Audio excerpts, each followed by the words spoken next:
Action Motorsport vous est présenté par Attache Remorque Québec, transporteur officiel. Beneva, né du regroupement de la capitale et SSQ Assurance. En collaboration avec Évasion Sport, Adrénaline Sport et TY Moteur.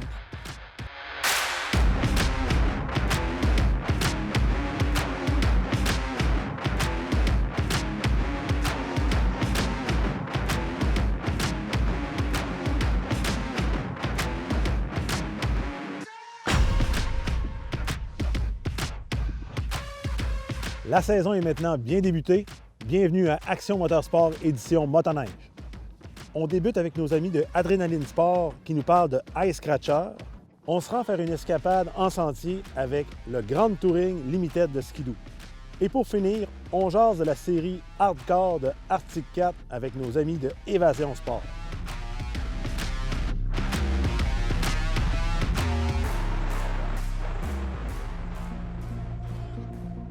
On poursuit nos chroniques avec nos amis de chez TY Moteur et Adrénaline Sport. Je suis avec Jimmy. Bonjour Marc. Bonjour Jimmy. Jimmy, tu vas me parler aujourd'hui de quelque chose que moi, ça fait des années que je fais de la motoneige, puis c'est un enjeu que je rencontre à toutes les saisons. C'est que tout le volet, la lubrification au sens large là, de la motoneige, la suspension de la motoneige en dessous. Ça sert à plusieurs, il y a plusieurs fonctions à ça, puis on a des articles pour ça. Oui, effectivement, Marc. On parle ici, je vais vous parler aujourd'hui des Ice Scratchers, gratte-neige, qui ont trois fonctions principales. La première, celle de refroidir le moteur, parce que les radiateurs se retrouvent à l'intérieur du tunnel. La deuxième, de refroidir la température de la chenille. Puis la troisième, les températures de glissière. OK. C'est important que les gens comprennent que c'est sûr que c'est basé, le motoneige est basé sur un principe de friction, hein, on le sait. Et quand tu nous expliques ça, ce qu'on comprend, c'est que quand les gratte-neige prennent la neige, la gratte, l'envoient sur la chenille qui tourne, bien là, ça crée comme un genre de vortex en dessous puis c'est très lubrifiant, ça, là. Oui. Lorsqu'on roule en sentier puis on a 3-4 pouces de neige fraîche, les Ice Scratchers sont inutiles. Exact. Mais souvent, le matin, on part en surface durcie, on prend un rang glacé, où on a des conditions de neige en sel le printemps. Ouais. Le Ice Scratcher est hyper important pour nous permettre de vivre une belle expérience en sentier. Bien, ça, c'est bon ce que tu dis, parce que souvent, le matin, tu as raison, on va partir, puis la surfaceuse, on est le premier à passer. Fait que là, on est tout content, mais ça l'a souvent, tu sais, il y a eu un genre de froid, ça l'a durci, puis là, on se méfie pas, puis là, on est content, puis on roule, hein? Puis là, on endommage peut-être notre chenille, là, si on fait pas attention. Si on veut que notre chenille ait une durabilité plus longue, se rendre à 10-12 000 km versus 5 000 km, il faut la baisser en température. Puis ça se voit pas nécessairement, mais les fameux capelets de fer, là, quand on les voit qui ont envie de devenir bleus, là, bien ça veut dire qu'ils ont monté en température extrême. Ça a chauffé. Avec l'arrivée des Ice Scratchers, qu'on va parler un petit peu plus tard dans les différents types, on vient diminuer la température de la chenille, donc donner une plus grande vie utile à notre chenille. J'entends souvent les gens dire « Ah, ben moi, écoute, je roule pas vite en sentier, je n'ai pas besoin de ça, je suis pas quelqu'un qui fait de la vitesse. » C'est-tu un mythe, ça? C'est un petit peu le contraire, Marc. C'est un bon point, j'aime que tu l'apportes pendant cette chronique-là, c'est que les gens roulent tranquillement et se disent, en roulant tranquillement, mon moteur ne monte pas en température, mes composants ne montent pas en température. Mais de faire des 30-40 km sans aucune neige qui monte dans le tunnel, même si ton moteur opère à 80 degrés Celsius, puis son range est entre 70 et 80, pourquoi pas le faire runner dans son 70 au lieu d'être toujours dans le 80 et plus? On diminue la température de moteur, diminue la température de la chenille, puis des glissières. Donc, ça vit beaucoup plus longtemps. Puis, quand on regarde le prix de ces accessoires-là par rapport au prix de ce que tu nous as dit, les glissières, mais surtout les chenilles, le moteur, ça vaut pas la peine de s'en passer, là. Pour le prix que ça coûte, Marc, puis pour s'éliminer les tracas de passer une belle journée en motoneige, c'est un équipement qui devrait se retrouver sur l'ensemble de tous les motoneiges. Bien, ça, c'est un point. C'est qu'avant, on pensait que c'était juste pour le sentier, mais maintenant, n'importe quel type, on part du super white track jusqu'à motoneige, toundra, de tout type, on peut les installer. On peut les installer, puis ils vont être profitables pour le consommateur, puis la durabilité de l'ensemble de la motoneige. On retrouve trois types de Ice Scratcher. Celui-ci qui est un modèle Skidoo avec des pointes au carbure, le plus populaire et le plus durable, qui s'installe en dessous des marchepieds à l'arrière. On a un deuxième set ici qui se retrouve plus à l'avant des glissières pour envoyer la neige sur plus nos modèles hybrides Summit pour pouvoir apporter une meilleure lubrification. Puis, on a notre modèle calipièce, donc le Ice Scratcher conventionnel qui s'installe sur les rails de tunnel, qu'on peut installer autant sur la rail avant, milieu ou arrière, avec pointe au carbure ou conventionnel. Jimmy, j'ai vu des motoneiges qui avaient même 2 kits de Ice Scratcher. Oui, Marc, il y a des types de consommateurs qui ont besoin de traverser des grandes surfaces glacées ou des chemins grattés. Il y en a même qui ont jusqu'à 3 kits de Ice Scratcher, à l'avant, dans le milieu de la suspension, puis à l'arrière, parce qu'ils ont besoin de rouler des bonnes vitesses, puis ils ont besoin de l'efficacité de refroidissement de l'ensemble des composantes. Donc oui, c'est un très bon point que tu apportes là. Il y a des besoins spécifiques, puis on peut aller jusqu'à 2 puis 3 sets de Ice Scratcher positionnés différemment sur des motoneiges. Donc, si on veut en savoir plus pour quel modèle on doit choisir pour notre motoneige, on vient vous voir ici? Oui, dans nos 6 magasins, soit celui de Saint-Georges-de-Beauce, Clermont, Montmagny et Québec, et nos TY Moteurs, Saint-Jean-Chrysostome, Saint-Raphaël. Hey Jimmy, gros merci, puis on te souhaite une belle saison. Toi aussi, Marc. Ce segment vous a été présenté par Adrénaline Sport et TY Moteur.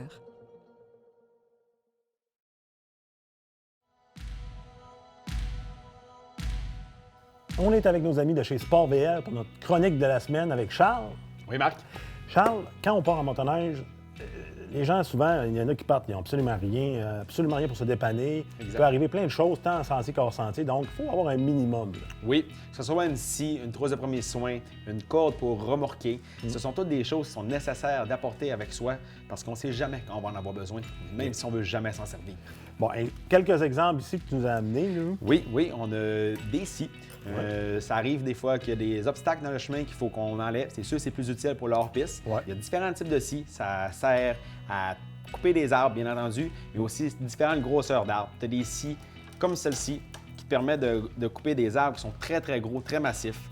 Tu en as qui sont pliantes, qui prennent pas beaucoup d'espace, qui permettent de couper plein de petites branches lorsqu'ils sont dérangeantes dans le sentier. Naturellement, les pelles, quand on fait du hors-sentier, encore une fois. Oui, les pelles, ça, on les connaît bien. C'est toujours efficace d'avoir ça. On peut déneiger, on peut s'amuser à se déprendre. C'est vraiment des outils qui sont indispensables lorsqu'on fait du gros hors-piste. Oui, différentes qualités, différents modèles. Différentes marques. Tu as toujours Klim, tu as toujours des remplacements qui sont moins dispendieux, qui font tout aussi bien le travail. OK. Quelque chose que j'ai remarqué aussi dans ce que tu as amené, là, c'est quand on a souvent tiré ses skis. Hein. Moi, dans ma carrière, j'ai tiré beaucoup de skis. C'est quelque chose qui arrive souvent. Il existe des petits objets comme ça, des ski pull straps qu'on appelle. Ça te permet de faire une loupe autour du ski, puis de tirer à une hauteur nécessaire. Si la motoneige est pour avancer, tu peux aussi te tasser facilement pour ne pas te faire écraser. C'est vraiment efficace. Ça ménage les reins. Ça ménage les reins. On parle naturellement encore de tirer la motoneige quand elle est, exemple, ça arrive qu'une motoneige est brisée. Les motoneiges, ça brise, exactement. Ce sont des petits ensembles vraiment qui prennent peu d'espace. Ça permet de remorquer une autre motoneige. Ouais. Tout le monde devrait en avoir une dans son matériel. Parlant de choses qu'il faut avoir, trousse de premiers soins. Oui, une trousse de premiers soins. On ne sait jamais quand quelqu'un se blesse, que ce soit en faisant un petit entretien mécanique sur le bord de la piste. On peut se blesser un doigt. Des petites trousses de premiers soins comme ça, c'est vraiment efficace. Ça contient des bandages, une couverture chauffante, un petit lighter, des choses que tu penses des fois de ne pas amener. Oui, ça peut être critique des fois d'avoir besoin de ça. On a fait un petit tour de ce qu'il y avait, mais tu as plein d'autres choses ici en magasin. Là, Plein de trucs qui peuvent te servir dans tes randonnées motoneige pour que ça soit plus efficace et moins tannant. Oui, puis il faut mettre ça dans des sacs. Fait que je présume qu'on peut acheter le sac qui va avec ça. Il y a des sacs qui permettent de tout rentrer ça dedans sans que ça prenne trop d'espace et que ça soit bien ordonné. En plus de tout ça, il y a plein d'autres choses qu'on peut mettre dans notre kit de motoneige. Oui, aujourd'hui, les sacs sont grands, donc on peut mettre des bougies, une strap de spare, on peut mettre des outils parce que le motoneige, c'est plate, tu le sais, ça brise tout le temps. Ça brise de temps à autre. Oui, c'est bon, ça brise de temps à autre, mais c'est ça. des choses qu'on doit avoir avec soi là, pour être capable de faire les réparations de dernière minute. Puis quand ça arrive, on ne veut pas être mal pris. Exactement. Écoute, pour en savoir plus, puis pour monter notre kit pour l'hiver, on vient vous voir? Exactement, on va pouvoir vous aider à monter le kit qu'il vous faut sur mesure pour le type de motoneige que vous faites. Super, merci beaucoup. Là. Merci. Ce segment vous a été présenté par Sport VL.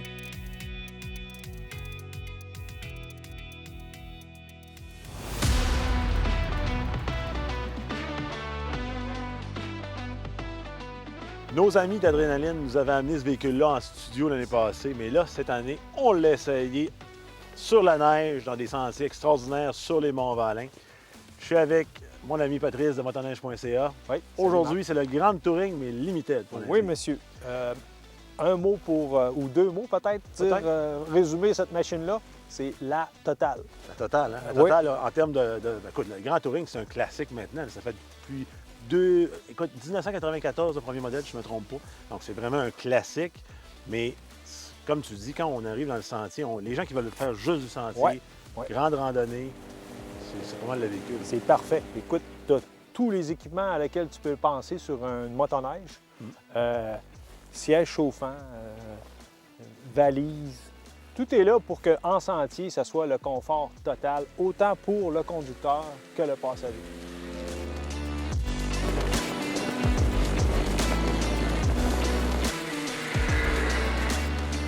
C'est quand même un véhicule qui a avec beaucoup d'équipements, peut quand même être assez lourd. On parle d'un 900 Ace, donc le moteur, c'est un 4 temps turbo. Comment tu as trouvé la maniabilité, toi, de ce véhicule-là? Écoute, je pensais que ça allait avoir un sentiment d'apesanteur, si tu veux, à l'avant, mais pas du tout. C'est très, très, très maniable en sentier. Puis écoute, la puissance est au rendez-vous. Un 900 turbo comme ça, Oui, ça tire t'en as en masse. pas mal. Puis moi, j'ai bien aimé aussi le volet, parce que c'est des véhicules qui sont orientés sur le confort, puis la chenille qui est silencieuse. Hein, on n'a pas un bruit énorme de chenille qui gronde. Là. Ça, je trouve qu'à long terme, quand les gens qui font du 3, 4, 5 km, Ouais. c'est assez appréciable. Bien, principalement, surtout des fois pour le passager aussi, là, c'est appréciable d'avoir un silence de roulement. Puis la suspension à l'air aussi, là, va te donner du confort. Puis, Oui, ça c'est un avantage dans une machine comme celle-là, parce que souvent, tu ne veux pas arrêter pour ajuster les choses. Tu peux ajuster ça en marche, carrément. Hein. tout est au bout des doigts. C'est vraiment, vraiment... Tu peux le faire directement à partir du poste de contrôle. Même le pied de volant est ajustable selon ton type de conduite. Si tu veux être plus près ou plus éloigné un petit peu du poste de conduite. Bien, ça, c'est un autre élément aussi que les gens, souvent, on note, c'est qu'on peut avoir un véhicule qu'on recule qui est très plus touring, plus smooth, en parenthèse. Puis si on veut se mettre dans un peu plus sport, bien, on est capable de configurer un peu le véhicule pour qu'il soit un petit peu plus sport. Là, c'est de série avec le Grand Touring. Tu as 3 positions sur lesquelles tu peux ajuster le guidon. Fait que tu peux l'adapter à ton mode de conduite. Naturellement, les poignées chauffantes à l'arrière comme à l'avant, mais siège chauffant, le gros dossier, le coffre en arrière pour, naturellement, les longues randonnées quand on part. Puis on peut même avoir d'autres adaptations ici. Bref, écoute, c'est un véhicule qui est pour la personne qui fait pas mal de très longues randonnées. Oui, c'est hyper bien adapté. Patrice, merci pour cet essai, puis on retourne en studio. Merci, Marc.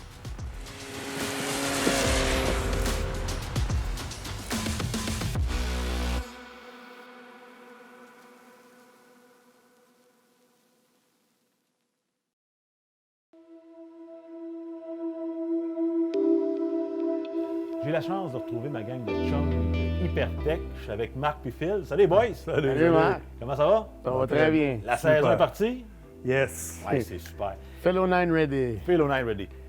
Les gars, vous voulez me parler aujourd'hui d'un programme qui est né d'une passion, parce que je sais que Marc, Hypertech, c'est né de la motoneige. Entre autres, oui. Entre autres, hein? Ouais. Puis là, tu veux me parler d'un programme pour aider les clubs. Bien, explique-moi un petit peu le concept et d'où ça vient, parce que je pense que Phil a de quoi avoir là-dedans. Bien, tu sais, ce qui est important de savoir, c'est que chez Hypertech, en 1993, la première batch d'huile qu'on a faite, on va ramener ça au premier dollar qu'on a fait. C'est toujours le premier dollar. C'est toujours important dans l'histoire d'une compagnie. Ouais. Ça a été ça ici qui nous l'a donné. OK. La SSS. Donc, l'huile à moteur 2 temps pour motoneige. Exactement. Elle avait évidemment une ancienne étiquette. C'était pas la même étiquette, mais ça a été un produit qui, au fil de notre histoire, a toujours été très important pour nous autres. OK. L'industrie de la motoneige a toujours été très importante pour nous autres. Puis, moi, j'étais un gars qui, malheureusement, n'a pas beaucoup de temps pour en faire, mais je suis un gars qui aime la motoneige. Et puis, je vais finir par en prendre du temps, là. Mais ça, c'est une question de... Comment ils appellent ça, donc? Ils appellent ça gérer son temps? Gérer son temps, oui. Oui, c'est ça. Alors, j'ai pas à touch. Mais c'est pas grave. Les gens occupés, c'est sur ça l'histoire. Ouais. Mais là, parle-moi un peu du programme. Là. Tu me disais que tu vous aidez les clubs. Oui, exact. Ben, ce qu'on a fait finalement, suite à une discussion avec mon ami Phil O'Neill ici, Phil Soucy, Ouais. à un moment donné, on était là, on parlait, puis on fait un brainstorm à un moment donné, puis Phil, c'est un gars de l'industrie qu'on connaît tous les deux depuis des années. Très impliqué. Très impliqué dans l'industrie, etc. Donc, on parlait, puis on s'est dit comment qu'on pourrait aider l'industrie de la motoneige, les clubs. Les clubs, c'est ça qui fait toute la différence. C'est eux autres qui entretiennent les pistes, etc., etc. Alors, Phil a eu l'idée d'un partenariat avec la FCMQ qui pourrait aider les clubs. Et c'est né de là. Après ça, là, je vais le laisser continuer. Oui, mais en fait, quand on dit aider les clubs, Phil, on sait que les clubs, ils ont de la machinerie. La machinerie, exactement. Puis tous les produits Hypertech, de près ou de loin, pouvaient se rattacher dans d'autres industries, dans le même type de machinerie. Fait que là, quand on brainstormait pour d'autres choses, moi et Marc, moi, je me suis dit, puis avec les passages que j'ai eus à la fédération comme administrateur, puis comme employé, ainsi de suite, je me suis dit, il y a moyen de trouver une porte qui va croiser les deux chemins, puis qui va être avantageux pour Hypertech, vu qu'on est une compagnie québécoise, puis que l'industrie de la motoneige québécoise fait partie de notre culture depuis que ça existe. Là, les clubs, s'ils veulent en profiter de ce partenariat-là, concrètement, ils font quoi? Ils entrent dans la zone des clubs, sur le site de la FCMQ, puis ils regardent pour le programme Hypertech. Oui. Et puis, c'est pas plus compliqué que ça. Il y a un formulaire d'achat. Puis, ça va jusqu'à des pourcentages très, très, très intéressants qui vont aider les clubs, surtout quand on arrive avec une surfaceuse qui s'enlise dans l'eau, quelque chose du genre, puis que ça nous prendrait un changement d'huile des planétaires. Tu sais, des situations qui font que c'était pas prévu. Un programme comme ça, mais c'est de faire facture en deux. Bon, puis on le sait, c'est le nerf de la guerre, hein, l'entretien. C'est beaucoup le coût d'un club de motoneige, c'est beaucoup l'entretien de la machine, mis à part le fuel qu'on appelle, le diesel. Ouais. Mais à part ça, il y a beaucoup d'entretien. Beaucoup d'entretien. Puis, tu sais, ça donne une chance au club aussi de pouvoir faire des provisions pendant l'été. Le programme, il est là 12 mois par année. Ça fait que quand il prévoit la saison qui s'en vient, mettons, au mois d'août, quand on commence à vérifier l'entretien des surfaçages, aller couper les branches ou ainsi de suite, ça prend tout le temps des produits lubrifiants. Ça fait que là, le club, au lieu de commencer à courir à gauche, à droite pour une commandite, qui sont très durs à avoir de nos jours, donc là, ils ont juste à aller sur le site de club, puis c'est facturé directement à eux autres, puis le tour est joué. Wow. Puis c'est bien ce que tu dis, parce qu'en même temps, ils peuvent même, des fois, ils veulent étaler un peu leurs dépenses. Exactement. Ils peuvent planifier leurs affaires. Puis... C'est pour ça, comme je dis, qu'avec mon background, au niveau du bénévolat des clubs, tu sais comment ça marche, un club. Exactement. J'ai trouvé comme... Je me disais, OK, il faut qu'on trouve une manière où, ça va pas juste lui donner un avantage d'achat, mais une opportunité financière qui va donner une plage plus large à leurs investissements qu'ils ont besoin de faire pour la machinerie, sans que ça s'aille tout le temps concentré dans le même mois, mettons. OK.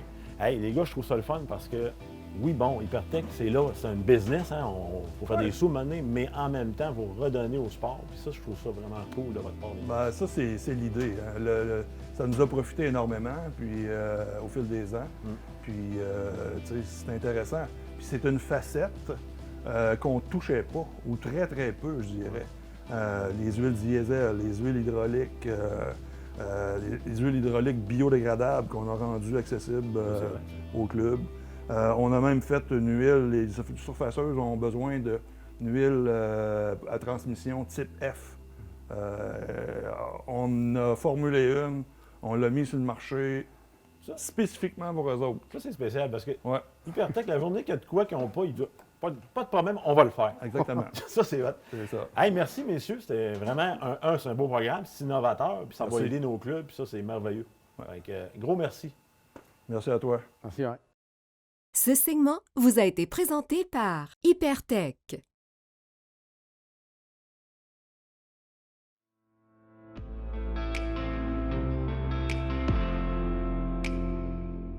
Je suis avec Dominique chez Évasion Sport dans la grande région du Saguenay, à la Terrière, plus précisément. Salut Dominique. Salut Marc. Dominique, là, on s'en va dans un créneau où c'est très populaire la motoneige de montagne. Ça s'est développé de façon incroyable depuis 10-15 ans. On en fait autant ici dans l'est du continent qu'il s'en fait dans l'ouest. Ouais. Et là, on parle d'un véhicule qui est quand même un véhicule... je l'avais essayé il y a quelques années, dans le fond, la série Hardcore, là, dans la série M. Je trouvais que c'est un véhicule qui était justement très, très rigide, plus difficile. Et là, j'ai remarqué qu'il y a eu des beaux petits ajustements là, par rapport au véhicule-là. Oui, Arctic Cat ont apporté les amortisseurs QS3 depuis 2 à 3 ans. Puis ça a vraiment assoupli le véhicule. Puis en même temps, avec les ajustements rapides, on peut le remettre rigide comme il était. Bien, c'est ça, parce que, tu sais, on veut que le véhicule soit capable, qu'il ait des grandes capacités d'absorption, mais en même temps, des fois, on roule dans le sentier, on roule dans les bosses souvent. Et on ne veut pas non plus se débordir avant d'arriver sur le site. Et voilà, on va être capable de tout faire avec notre véhicule quand même. On est exigeant. On est exigeant de plus en plus. Ce véhicule-là, naturellement, il y a plusieurs versions. Oui. Donc, les longueurs de chenilles, qu'est-ce qu'on a? Cette année, c'est nouveau. Ils ont apporté la longueur 146, un petit peu comme le Riot, sauf qu'ils nous ont laissé les tables 36 pouces. OK. Plus maniable. Pas mal, puis ça va être plus motocross, disons, pour virer et puis s'amuser dans les montagnes. Plus sportif. Plus sportif. Après ça, il se fait dans le 2,6 de chenille, puis la 3 pouces. Oh, 3 pouces aussi. Puis jusqu'à 165 de long. Donc, on peut l'avoir jusqu'à 165. Oui. Ça, c'est intéressant. Moteur, naturellement, on est dans le 800. 800. Donc, un un moteur moteur qui a fait ses classes, puis qui est toujours fiable. Puis tu me disais que aussi dans cette version-là, dans ce véhicule-là, on a la nouvelle transmission aussi. Oui, la nouvelle transmission Adapt que Arctic Cat a sortie cette année. Clutch beaucoup plus légère. OK. Donc, meilleure inertie, plus légère, donc plus d'HP à la transmission, à la chenille. Puis une clutch qui est plus facile d'entretien aussi. Ah, ça, c'est un élément important parce que l'entretien, souvent, les gens ne pensent pas à ça, l'entretien du système d'entraînement, mais c'est important. Fait que si on en a moins à faire de base, pas une mauvaise chose. L'autre élément que j'aime bien, quand tu nous dis que la transmission, elle répond rapidement, sur ce type de véhicule-là, là, ça se passe en une fraction de seconde. Hein? C'est primordial, disons. Ouais, très, très important. Naturellement que, bon, on a toujours l'Alpha One en arrière comme suspension. Une suspension qui a fait ses preuves dans la neige. Hein? Encore une fois, si on combine ça à du 36 pouces puis du Alpha One, ça doit être assez impressionnant. Oui, vraiment, vraiment. Ça fait une machine qu'on peut virer sur un Dyson très, très, très maniable. Puis le BIM est vraiment, il a fait ses preuves, c'est solide. C'est un véhicule toujours avec les roulettes de 10 pouces en arrière qui nous aide à justement mieux reculer. Oui, mais ça, c'est une chose aussi que j'ai remarqué, c'est que ces véhicules-là, avec cette grosse roulette-là, c'est pas des véhicules qui sont faits pour reculer beaucoup, mais on n'a pas besoin de reculer énormément.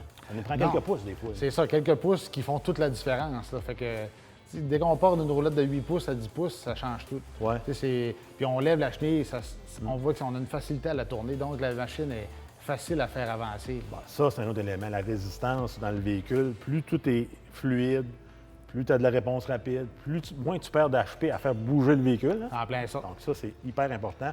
Power Claw, c'est la seule, d'ailleurs, Arctic Cat, c'est les seuls à offrir ça. Oui, c'est pas mal la chenille dans le côté hors-piste la plus efficace, disons. Là. Il y en a beaucoup qui l'aiment. Ah, quand même, vraiment. Puis, bien, quand on parle d'hardcore aussi, on parle de renfort. Oui, on a les marchepieds renforcés.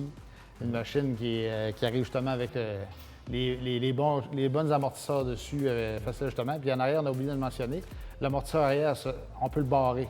On a un mode lock. Fait que quand on arrive en hors-piste, qu'on a des grandes montagnes, on barre l'amortisseur, donc ça empêche le devant de trop se soulever. Ça, c'est intéressant. Pour garder un meilleur contact au sol. Est-ce que c'est exclusif à Arctic Cat, ça? Oui, Arctic Cat, c'est les seuls qui ont l'amortisseur qui lock. Ça, c'est un méchant avantage, comme tu dis, quand on arrive vraiment dans les gros pitchs, là, comme on dit. C'est ça. À un moment donné, quand ça veut trop lever, là, on peut avoir un autre problème. On fait l'effet peinture. On peut éviter la chandelle, mettons. Et voilà. Écoute, c'est un véhicule, naturellement, qu'on peut équiper de toutes sortes de choses. Oui, porte-choc, porte-bagages, les sacs, pare-brise, etc. Donc là, on sait, grosse saison qui s'en vient, les précommandes, il n'en reste pas beaucoup. En fait, avant que tu me dises qu'il y en a beaucoup, mais non, ça commence déjà à être rare. Les quantités, c'est plus tranquillement. Okay, donc, il faut que les gens viennent te voir. Oui, important. Donc, pour vous contacter? Évasionsport.com. Ou juste nous téléphoner, on est sur la 170 au Saguenay. Vous desservez toute la grande région? Toute la grande région de Saint-Lachlan. Gros merci, puis regarde, on va dire aux gens de venir vous voir le plus tôt possible. Merci, Marc. Merci. Ce segment vous a été présenté par Évasion Sport. J'espère que cet épisode vous a plu. N'oubliez pas de consulter nos épisodes sur telemag.tv. Sur ce, à la semaine prochaine.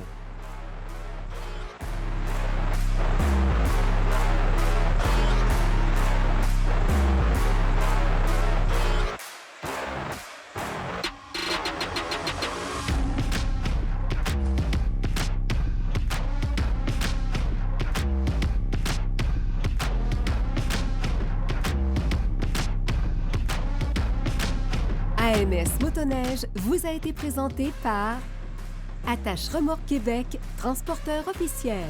Beneva, né du regroupement de la capitale et SSQ Assurance. En collaboration avec Évasion Sport, Adrénaline Sport et TY Moteur.